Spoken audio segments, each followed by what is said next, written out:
नमस्कार, मैं सरोज कुमार। दशभा में एक बार फिर से सभी का स्वागत है। मित्रों, राजनीति जब कुनीत की राह चल पड़े तो नैतिकता उसके लिए नाजायज बन जाती है। जनहित का कोई भी मुद्दा उस मामूली रोड ब्रेकर से अधिक अहमियत नहीं रखता जिसे थोड़ी सी रफ्तार धीमी कर आराम से पार कर लिया जाता है या फिर उससे बनने ही नहीं दिया जाता। कुनीत की राजनीति के आगे ऐसे रोड ब्रेकर बिरले ही बन पाते हैं जो उसे रुकने झुकने के लिए मजबूर करते हैं। मित्रों, ऐसी राजनीति के आगे ऐसे रोड ब्रेकर खड़े करना आसान काम नहीं है। पिछले 9.5 सालों के दौरान ऐसा एकमात्र रोड ब्रेकर किसान आंदोलन ही खड़ा कर पाया था, लेकिन उसके लिए उसे भारी कीमत चुकानी पड़ी थी। 750 किसानों को अपनी जिंदगी कुर्बान करनी पड़ी थी। और अब वैसा ही एक दूसरा रोड ब्रेकर सरकारी कर्मचारी खड़े करने की कोशिश में। उनका मुद्दा पुरानी पेंशन बहाली को लेकर के। लेकिन सरकारी कर्मचारियों का मामला किसानों से अलग है, कठिन भी है, क्योंकि किसानों को कुछ देना नहीं था। उनसे जो छीना जा रहा था सिर्फ उसे छोड़ना था और देने के नाम पर एक वादा भर करना था, सो कर दिया गया। लेकिन सरकारी कर्मचारियों को इन्हें देना भी है और हर महीने इनसे जो छीना जा रहा है उसे छोड़ना भी है। यानी सत्ता पक्ष पर दोहरी मार। जाहिर है यह सौदा काफी महंगा है। इतना महंगा सौदा सत्ता पक्ष, खास तौर से मौजूदा सरकार, करती नहीं, उसके चरित्र में नहीं। लेकिन कहते हैं ना, जब जान पर बनाए तो कुछ भी करना पड़ता। यहां पर हालात कुछ ऐसे ही बनते दिख रहे हैं, मगर यह सौदा करना इतना आसान भी नहीं। मित्रों, केंद्र सरकार की असल परेशानी यह है कि उसके सामने एक तरफ कुआं तो दूसरी तरफ खाई है, यानी असमंजस, अनिर्णय की अवस्था। अमूमन व्यक्ति जब ऐसे अनिर्णय की अवस्था में होता है तो वो निर्णय को टाल देता है। नीति यही कहती है। सरकार ने भी फिलहाल यही किया है। लेकिन ये एक ऐसा मुद्दा है जिसे अधिक समय तक टालना संभव नहीं है, क्योंकि 2024 का चुनाव सिर पर है और सत्ता पर कब्जे की सभी तैयारियां जोर शोर से शुरू हो चुकी हैं। अस्तबल के सभी घोड़े खोले जा चुके हैं। मंत्रियों के दौरे तेज हो गए हैं तो विपक्षी नेताओं को जेल भेजने और उनके फोन टेप करने का सिलसिला शुरू हो चुका है। मगर इसी बीच सरकारी कर्मियों ने सरकार की इन सभी तैयारियों को पलीता लगाने का नारा दे दिया है। वोट फॉर ओपीएस का नारा।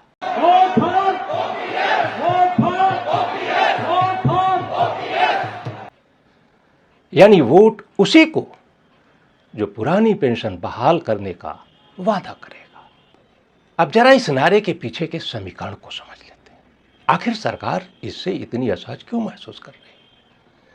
तो मित्रों, जैसा कि आप जानते हैं, केंद्र और राज्य सरकारों के 85 लाख से अधिक कर्मचारी एनपीएस के अधीन है। यह आंकड़ा अप्रैल 2023 का है। अभी तो इसमें और भी वृद्धि हुई होगी। बहरहाल, एक कर्मचारी के परिवार में यदि 5 सदस्यों को जोड़ा जाए तो यह आंकड़ा बढ़कर लगभग 5 करोड़ हो जाता है। अब इतनी बड़ी आबादी जिस भी तरफ एकजुट हो गई, सत्ता का समीकरण उसके अनुकूल बनना तय है। अब भला चुनावी चौसर का कौन सा ऐसा खिलाड़ी होगा जो पेंशन के इस पासे को दरकिनार कर दे? कोई नहीं, हरगिज नहीं। वैसे भी सरकारी कर्मचारी सिर्फ वोट बैंक नहीं है। वोट डलवाने में भी इनकी बड़ी भूमिका होती है। यानी ये किसी भी दल को राजनीति के दलदल में धकेल सकते हैं तो उसे उबार भी सकते हैं। जाहिर है सत्ता पक्ष दलदल में क्यों जाना चाहेगा?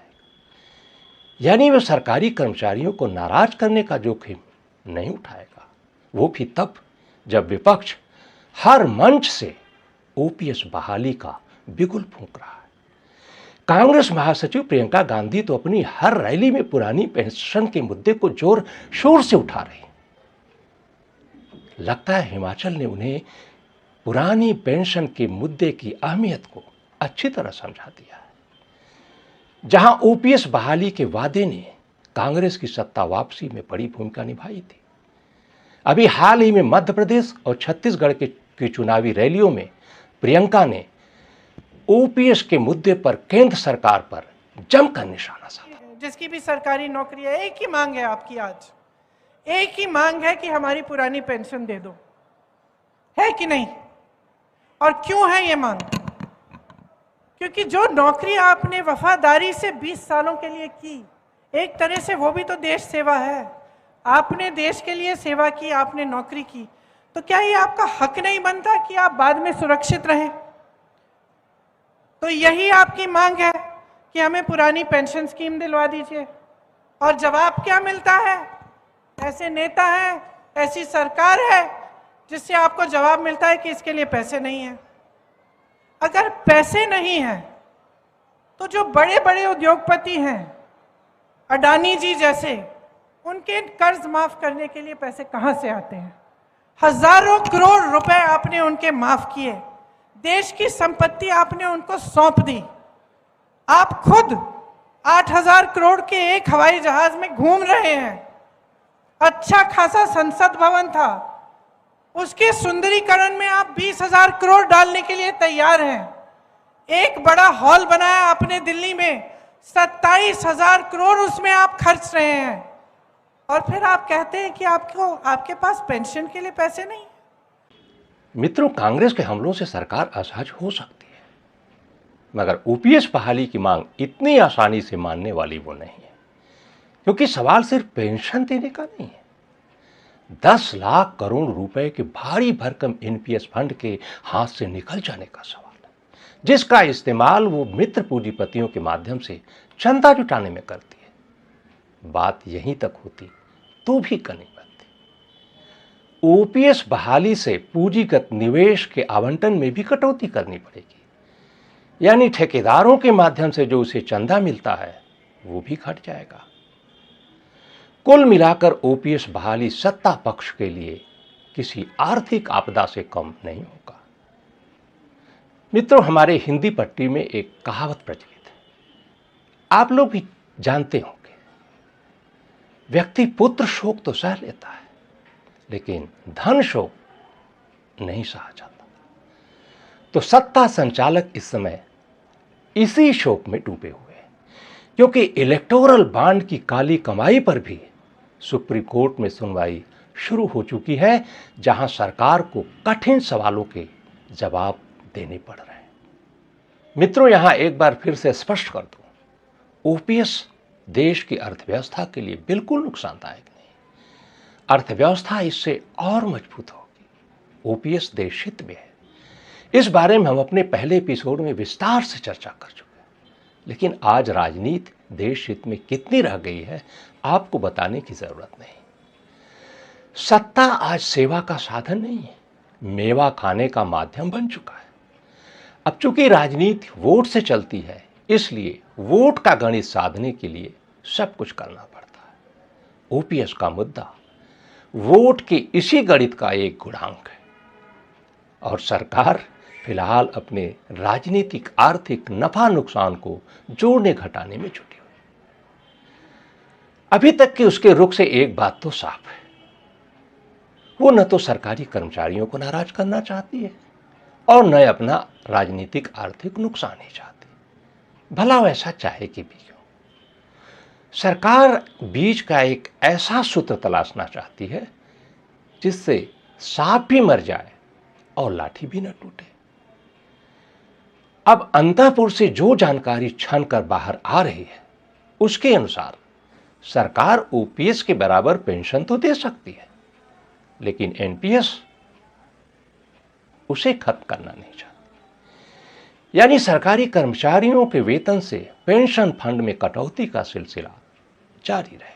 पेंशन सुधार पर अप्रैल 2023 में वित्त सचिव टीवी सोमनाथन के नेतृत्व में गठित कमेटी ने ऐसा ही सुझाव दिया है। सरकार इस पर लगभग तैयार भी है, लेकिन क्या कर्मचारी भी तैयार है? कर्मचारियों का मन टटोलने के लिए ही इस खबर को सूत्रों के माध्यम से लीक किया गया है, क्योंकि मौजूदा अभेद्य अंतःपुर से कोई भी जानकारी उसकी मर्जी के बगैर बाहर आ जाए संभव नहीं। लेकिन सरकारी कर्मचारियों ने इस अनधिकृत जानकारी पर भी अपनी अधिकृत प्रतिक्रिया दे दी। ओपीएस से कम कुछ भी मंजूर नहीं। कर्मचारियों ने अपनी एकजुटता की ताकत दिखाने की घोषणा भी कर दी है। सरकारी कर्मचारी 5 राज्यों के विधानसभा चुनाव में न सिर्फ ओपीएस के पक्ष में वोट देंगे, बल्कि वोट डलवाने की भी कोशिश करेंगे। एनएमओपीएस के अध्यक्ष विजय कुमार बंधु ने सरकारी कर्मचारियों का आह्वान किया है, उनसे भावुक अपील की है। आपका भविष्य आपकी उंगलियों पर है। अब आप अपनी उंगलियां सही जगह लगाते हैं या नहीं लगाते, ये आपको तय करना। अब दूसरों के हाथ में 5 राज्यों में पेंशन नहीं रह गई, न सत्ता के न विपक्ष के, आपके उंगलियों पे आ गई है आपका भविष्य। 1770 रुपए वाली सरकार चाहिए या 36,000 वाली सरकार चाहिए, ये आपको तय करना है। अपनी पेंशन की व्यवस्था के लिए वोट देना है या किसी और की पेंशन की व्यवस्था करना है, ये आपको तय करना है। और चूकना भी नहीं। आप ये सोचे कि नहीं ठीक है, किसी ने घोषणा पत्र में रख लिया, किसी ने लागू कर दिया तो मेरा काम खत्म है। नहीं, नो, एक गलत फहमी न रहिएगा। राजस्थान, छत्तीसगढ़ वालों, बहुत ध्यान से रहना। जो सुकून आपको मिला है, बिना टेंशन के रात में सोते हैं, अगर गलती हो गई तो रात को नींद नहीं आएगी। इसलिए ये चुनाव आपका है। ये किसी राजनेता को मुख्यमंत्री बनाने का चुनाव नहीं है। आपके बुढ़ापे में 1770 रुपए मिलेगा या 36,000 रुपए मिलेगा, ये आपको तय करना है। और इसीलिए सिर्फ वोट नहीं देना है। वोट आपने दे दिया, इसका मतलब आपने अपने लिए काम कर दिया। लेकिन अगर आपने सपोर्ट कर दिया तो आने वाली पीढ़ियों को उस व्यवस्था में आप शामिल कर लेंगे। अदरवाइज अगर छत्तीसगढ़, राजस्थान के लोग चूके, इसके 2-3 बड़े निहितार्थ निकलेंगे। एक तो आपकी पेंशन चली जाएगी, जो आप बिल्कुल नहीं चाहते हैं। दूसरा, इस देश में जो मुद्दों की राजनीति शुरू किया इस आंदोलन ने, वो निष्प्रभावी हो जाएगा। मित्रों, कर्मचारियों के इस कदम पर केंद्र फिलहाल मौन है। लगता है वो वेट एंड वॉच के मूड में। कर्मचारियों के इस नारे में कितना दम है, इसका परीक्षण 5 राज्यों के विधानसभा चुनाव में हो जाएगा। पेंशन पर फैसला इसीलिए दिसंबर तक के लिए टाल दिया गया। वैसे भी सरकार, वो भी मौजूदा बीजेपी सरकार, किसी मुद्दे पर इतनी आसानी से झुक जाएगी, इस गलतफहमी में किसी को नहीं रहना चाहिए। सरकार अपनी हिस्सेदारी छोड़ने से पहले आंदोलन को तोड़ने की कोशिश करेगी, उसे बदनाम करना चाहेगी, जैसा कि अब तक वो इस तरह के आंदोलनों के साथ करती रही। यानी कर्मचारियों का कठिन इम्तिहान होना अभी बाकी है। ये इम्तिहान उनकी एकजुटता का होगा, उनके धैर्य का होगा। कर्मचारियों ने वोट फॉर ओपीएस का नारा देकर पूरे आंदोलन को दांव पर लगा दिया है। अब यदि 5 राज्यों के चुनाव परिणाम भी अपने अनुकूल लाने में सफल हो जाते हैं, तो समझिए पेंशन पर फैसला भी उनके पक्ष में आने की संभावना बढ़ जाएगी। अन्यथा 2024 में भी कोई दल ओपीएस पर बात करेगा, इसकी संभावना कम हो जाएगी। मित्रों, जैसा कि आप जानते हैं, राजस्थान और छत्तीसगढ़ में कांग्रेस की सरकारों ने पुरानी पेंशन पहले से बहाल कर दी है। मध्य प्रदेश, मिजोरम और तेलंगाना में भी सरकार बनने पर कांग्रेस ने ओपीएस बहाली का वादा किया है। कांग्रेस 2024 के लिए भी अभी से वादा कर रही है, लेकिन ये सब कुछ 5 राज्यों के चुनाव परिणाम पर निर्भर करेगा। यदि सरकारी कर्मचारियों ने हिमाचल प्रदेश की तरह कांग्रेस का साथ दिया, जैसी कि उसे उम्मीद भी है, तो निश्चित रूप से 2024 से पहले बीजेपी इस मुद्दे को कांग्रेस के हाथ से छीनने की कोशिश करेगी और इसी छीना झपटी में कर्मचारियों के पेंशन का मुद्दा हल हो सकता है। अब इन 5 राज्यों में सरकारी कर्मचारियों की कितनी ताकत है, जरा एक बारगी उसे भी समझ लेते हैं। मित्रों, जैसा कि आप जानते हैं, राजस्थान ओपीएस बहाल करने वाला पहला राज्य है। फिलहाल यहाँ कुल 5.26 करोड़ मतदाता हैं और ओपीएस बहाली से 5,60,000 से अधिक सरकारी कर्मचारियों को लाभ हुआ है। प्रति कर्मचारी परिवार यदि 5 सदस्यों को जोड़ा जाए तो ये आंकड़ा 30 लाख से अधिक हो जाता है। अब इतनी बड़ी जनसंख्या यदि ओपीएस के नाम पर एकजुट होकर के वोट करती है और करवाती भी है, तो जाहिर है इसका लाभ सत्ताधारी दल को होगा। इसी तरह छत्तीसगढ़ में कुल 2.03 करोड़ मतदाता हैं और ओपीएस बहाली से 3 लाख से अधिक कर्मचारियों को लाभ हुआ है।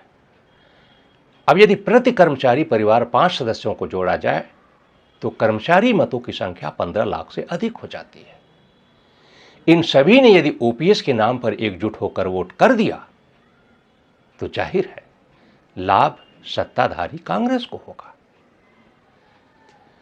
बाकी 3 राज्यों मध्य प्रदेश, मिजोरम और तेलंगाना में ओपीएस अभी बहाल होना है और यहां पर भी कांग्रेस ने ओपीएस बहाल करने का वादा किया है।